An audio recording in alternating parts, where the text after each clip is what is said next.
We have a very special panel for you prepared today, right after lunch, so you can sink your teeth into some very nice talks, which will be moderated by Ivan Brejak. I hope I pronounced that correctly, almost, from Netocratia. Please come on stage. He's one of the most tech-savvy editors and journalists in the CEE, and he will have a lot to talk to our guests, who are Michael Levitt.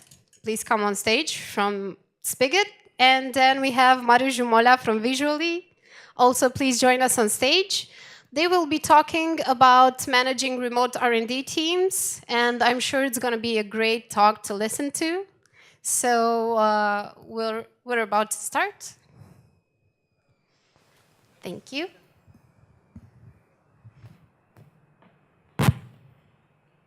Thank you so much. Thank you.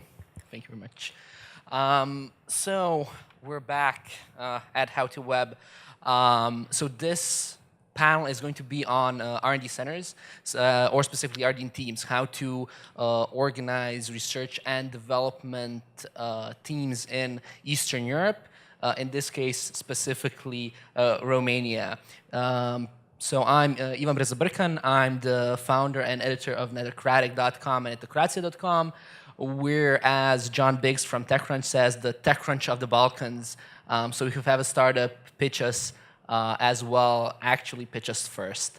Does that mean you get 500 emails a day and you won't read them? I probably get more, unfortunately. And, of course, we have Michael and Marius, who I'll let introduce themselves. Perfect. Thanks, Evan. My name is Michael Levitt. I'm the co-founder of Spigot. We are an advertising technology and downloadable software. We have software used by over 25 million different users.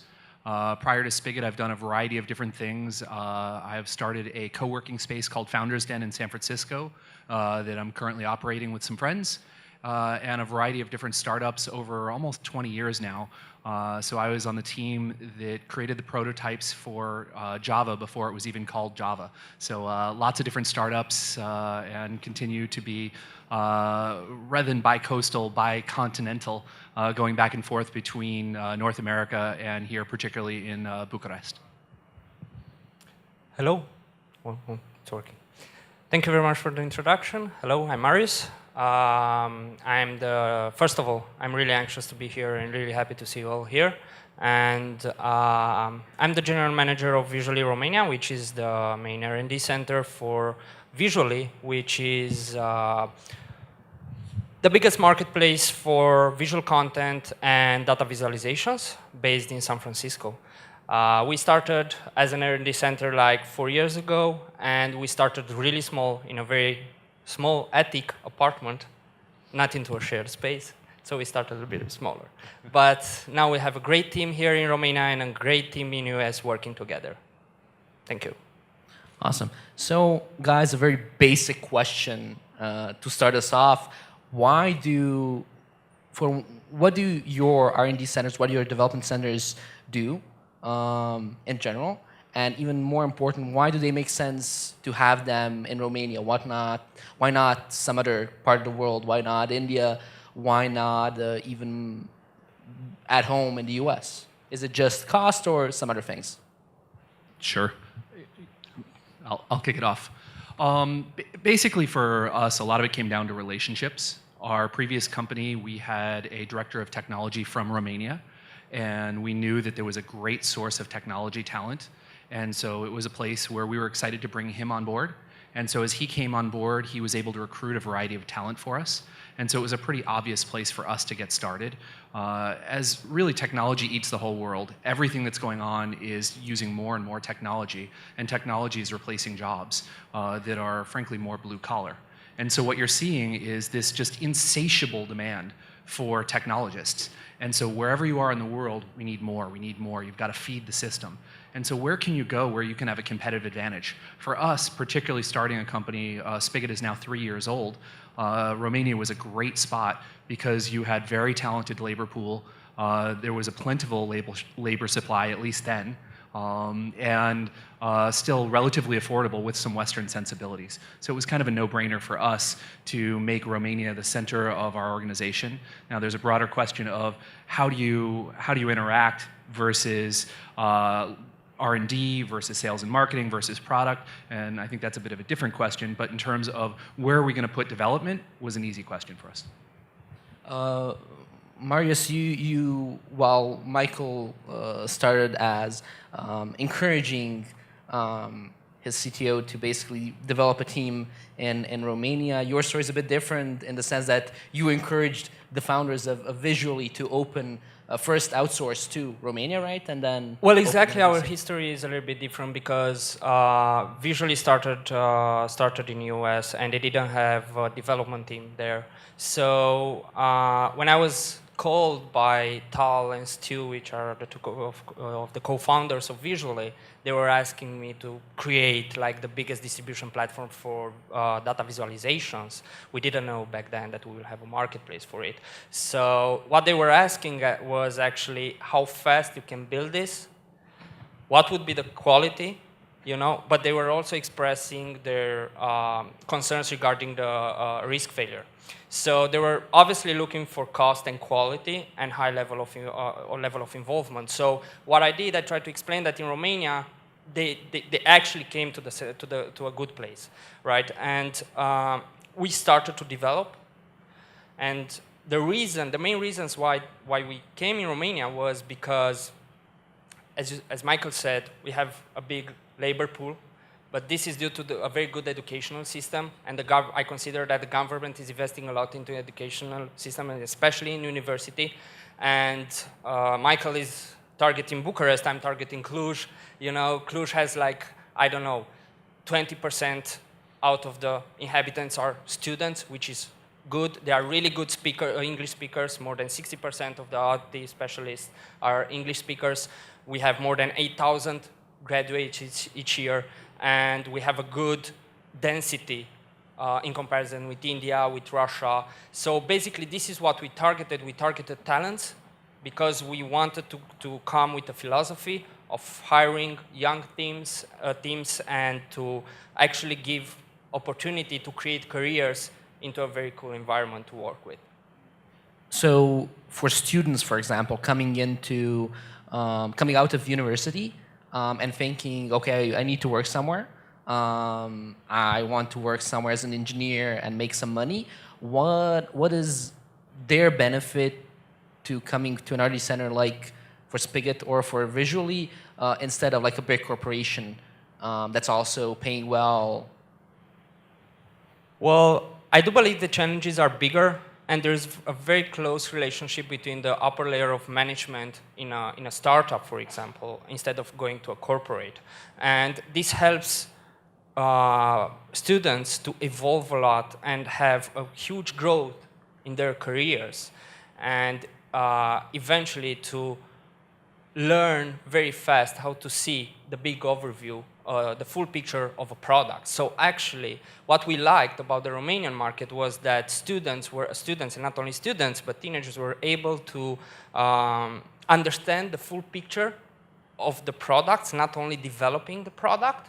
And this is an amazing value to the quality that the Romanian market actually has. So it's not just pushing orders to development center, it's actually they're really hands-on, they can influence. Our philosophy was that the tech team should be very integrated with the product team, right? And so that the product would understand the challenges of the tech from the technical perspective, so the commitments to the department will be more realistic.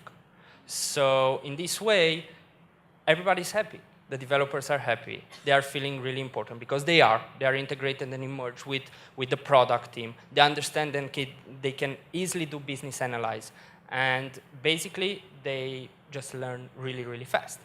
I can do a very big comparison with the corporate, but because our experience was like working with startups, right? And we like to help startups, and we really believe that this is helping young persons to grow. You know, if you think of this in terms of an analogy, I like to think about cars. They're big, they're very tangible, and you think about them. And so if you were going to go to a startup car company, let's call it Tesla or Karma a few years ago, if you have 10, 20 employees, you need to think about the entire car. You're a student, you're still going to come in there, and your purview is going to be, I'm looking at the wheels, I'm looking at the interior, I'm looking at the engine, I'm looking across the entire thing. And so yes, I may be specialized that I'm going to focus on a system, or I'm an engineer that's going to work on particular things, but by very nature, everyone has to work on everything. You go to a bigger company like a Dacia, and here, if you're an engineer, you're going to create a bolt. I actually started as a mechanical engineer hoping to design cars. And as I started looking at it, I found out that in larger car companies, you make a bolt. And I really didn't want to spend my life on a bolt. And that's what startups offer us. And the same thing applies for software.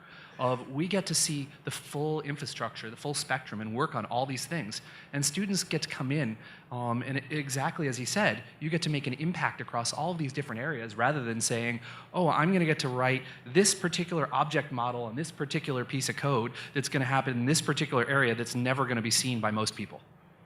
And specifically for Spigot, the development from, you basically moved almost everything to Romania, right?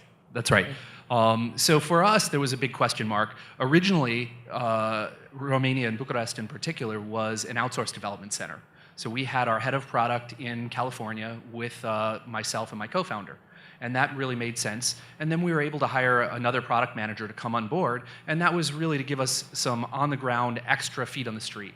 And frankly, we were looking both in California as well as Romania for that opportunity. And we weren't sure exactly how this was going to work, how we would manage product management across each. And in the long run, as luck would have it, our head of product management left, the person in California. And we kind of went, uh-oh, we just lost that person. They were given an incredible job opportunity that we had to be supportive of. It's still one of those things that pains you.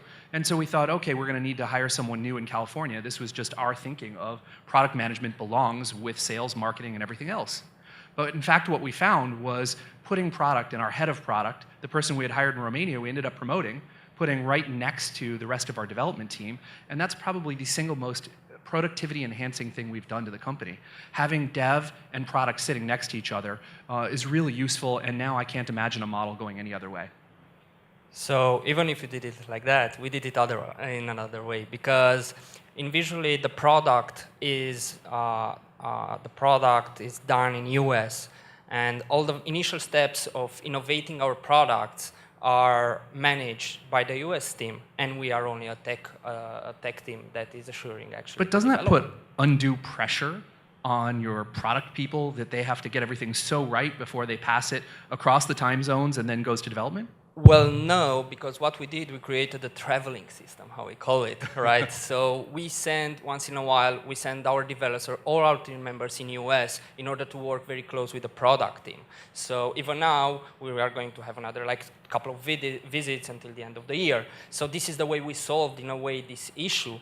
But we didn't find a very good way to do product here, because both our product team and marketing team is based in US, so I personally consider that product and marketing should stay on the same side. Now, I'm not sure how you managed to face this challenge, but for us it was working well. We have a marketing team in New York, and we have the product in San Francisco, and the development team. So your product and marketing aren't actually together? Well, they are on the same side. They're 3 hours difference? Three hours time difference, 5 hour flight? Well, still, it's working well. But Michael, we talked about this before. It depends also on the stage of the product, right? In your case, it was building the MVP. You had to have everyone in the same place and then build it out, right? That's exactly right. For early stages, you need to get your product out. Whatever you need to do, everybody roll up the sleeves, do not sleep at night, live together, sleep together, think together, just don't stop spending time together until you get that minimal viable product out. And you've got people banging on it, using it, and then you're going to start learning. And when you start learning along those lines, now you can start making some changes, whether that's organizationally, whether that's process-wise. But early on, everybody needs to be working together. And for us, having product sitting right next to dev made a lot of sense. Yes, you absolutely need marketing's input. That is vital. But I think that's one that can be a little bit of a less tangible day-to-day. But when you're doing things like doing wireframes, when you're doing layouts, when you're doing design work, and that's flowing into product and going into the product requirements documents, and sitting there and saying, no, this isn't quite that way, you should do things that way. Yes, there are remote management pieces that can help with that. But early on, I really don't think you want to separate those.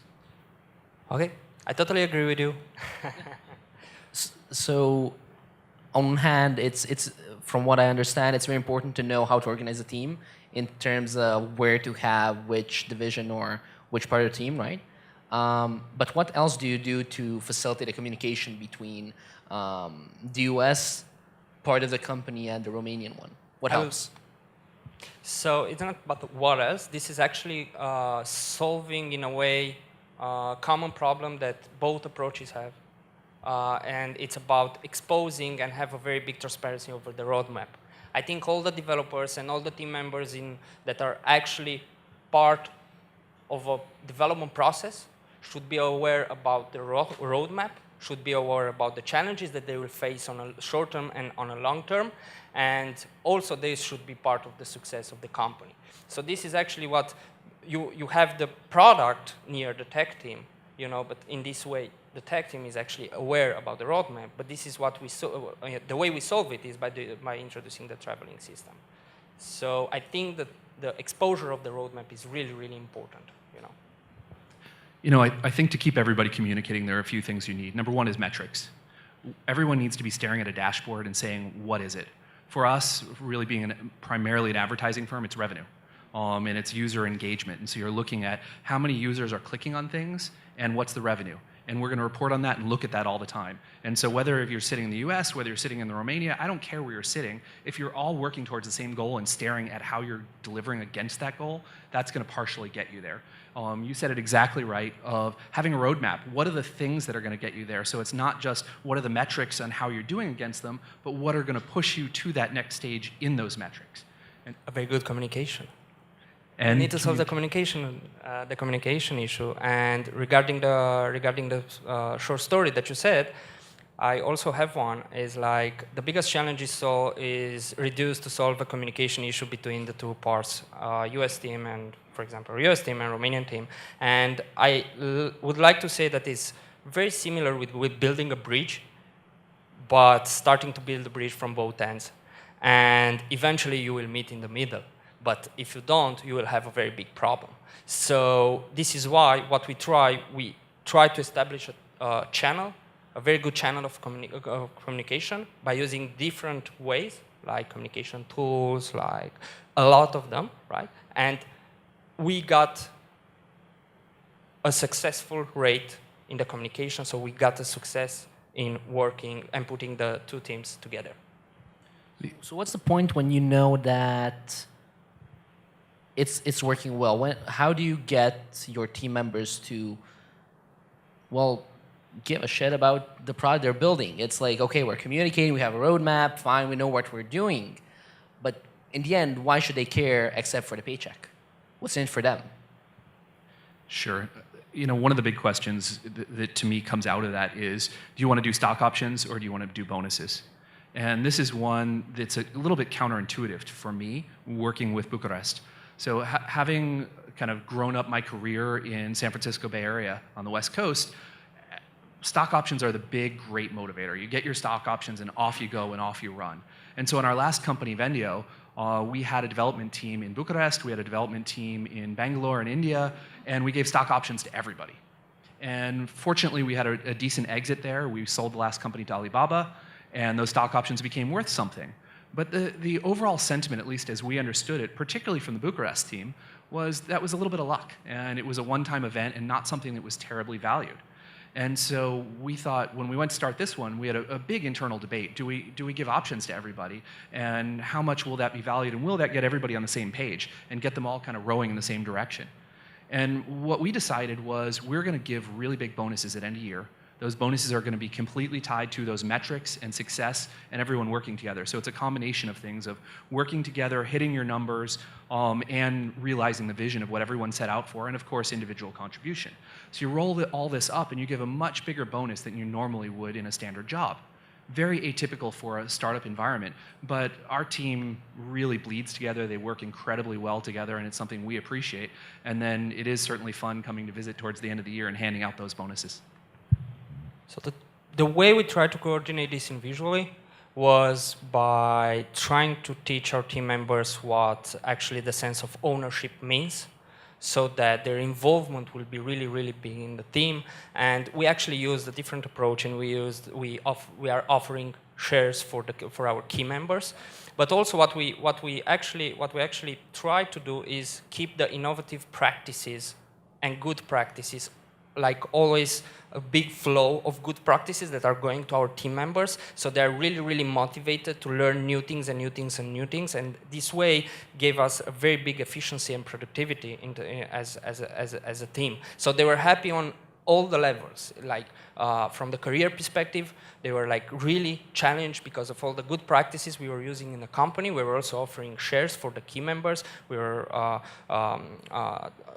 investing time and money into the personal development, like of the team members. We were like offering them English courses if needed. We were offering them, I don't know, mentorship on how to have a good professional conversation, how to write a very good email and things like this. So everybody should feel that they always learn and always improve their skills. Not only the development skills. So they can improve their skills, but when do they find the time? Because I'm sure your developers are very busy doing projects. How do you organize it in such a way that they actually have the time to? Well, we do several things, and I think the most important thing is resource allocation. And usually, whenever we have like a product iteration, we are iterating over product, we try to allocate more resources than needed to a specific set of tasks, so that conceptually one resource should do nothing, should only like watch and learn, right? In this way, the stress and the tension is reduced in the team, so that instead of having a task of 2 hours, we have a 4-hour task, but 2 hours are dedicated to get the best out of that task. So even if it is a little bit cost expensive, but on a long term, we see it as a very good practice. You know, I think that Google changed the world this way with their 20% time. And so that's a luxury that many startups can't afford. I'd love to give our team 20% time, but most of the time we don't. Well, don't take me wrong. We didn't do it from the beginning. Yes. And so I think this is something that really depends on the stage of the company, and it ebbs and flows. And so right now, frankly, we have a bunch of projects we're trying to push out. We're a little bit short-staffed. We're trying like crazy to hire. And so to the extent that we can do that, then it frees up some time, and then you can say, hey, go discover, go explore. Frankly, one of our clients, I was talking with them, and it was really fun to hear their story of they had 4 or 5 different projects that they kind of greenlit. They had their product teams go work on them, and they went through their process, and then out the other side came some products, and none of them took off. However, one of the developers from a center in the Ukraine had developed something using some of their technologies that they just used for some of their workflow to make it easier. And kind of on a whim, they launched it and said, oh, let's see if any of the customers went. And this is actually the big growth driver for our customer now, of something that wasn't a project, it was just something one of the developers in their spare time did. And so you never know where your growth is going to come from. And so it can be a little myopic to manage development too tightly and say, you're only going to do the things that I think are right. So it's a careful balance, and I think it really depends on the timing. You think that it would be easier for you in some way what I'm asking is, can the government or the EU in general help in some way to make it easier for you guys to do something to later then also let you allocate more time to Well, usually startups has the philosophy of research, develop, and deliver fast, right? So this is for sure.